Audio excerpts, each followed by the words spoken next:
Europe 1, bonjour, le journal des sports.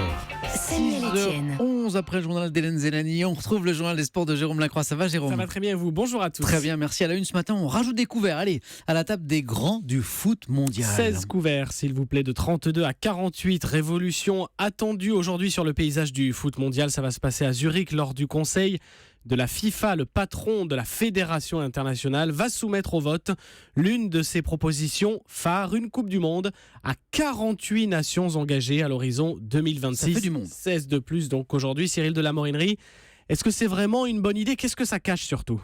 Eh bien, ce n'est certainement pas par amour du beau jeu que le président de la FIFA s'est mis en tête de réformer la Coupe du Monde. Derrière ce projet, il y a des considérations d'abord politiques, parce que c'est une promesse de campagne de Gianni Infantino. En invitant 16 pays supplémentaires à cette grande messe du football, il s'assure du soutien des petites fédérations, celles-mêmes qui lui ont permis d'être élues comme Sepp Blatter par le passé. Mais surtout, cette nouvelle formule, c'est 1 milliard de recettes supplémentaires. Et la Coupe du Monde, c'est la poule aux œufs d'or de la FIFA, qui lui assure 90% de ses revenus. C'est près de 5 milliards au total. Et le foot dans tout ça, eh bien c'est peut-être le grand perdant. 48 équipes, c'est près d'un quart des 211 fédérations présentes en phase finale. Ça veut dire plus de matchs, mais une compétition moins lisible.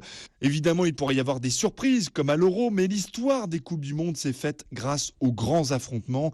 Enfin, ça veut dire 16 équipes éliminées au bout d'une semaine. Entre le coût logistique d'un tel déplacement et la frustration des supporters, pas sûr que cette Coupe du Monde à 48 conserve son charme actuel. Cyril de la Morinerie, envoyé spécial d'Europe 1 à Zurich. Le vote aura lieu ce matin et il devrait valider la réforme. À suivre donc, Jérôme, votre mot sport du jour. Best comme The Best, le nom de la nouvelle cérémonie des récompenses de la FIFA. C'était hier soir, la première édition. Et sans surprise, Cristiano Ronaldo, récemment sacré Ballon d'Or, a été élu joueur de l'année 2016, le Portugais. L'Italien Claudio Ranieri, entraîneur de l'année, lui qui a mené Leicester au titre surprise de champion d'Angleterre. Donc du ça coup, n'a pas été Zidane. et voilà, si Ranieri a été élu, Zidane, qui était nominé pour bien sûr entraîneur du Real Madrid, n'a pas été sacré cette fois-ci. Vous parliez hier de Zidane, effectivement. L'histoire du jour, enfin. L'affaire des corticoïdes au Racing 92 rebondit. Des traces de ce produit dopant avaient été trouvées après la finale du top 14 de rugby au mois de juin dernier dans les urines de 3 joueurs majeurs, dont la superstar Dan Carter. Les intéressés avaient été blanchis par la commission médicale de la Fédération française, mais le journal Le Monde nous l'apprenait hier.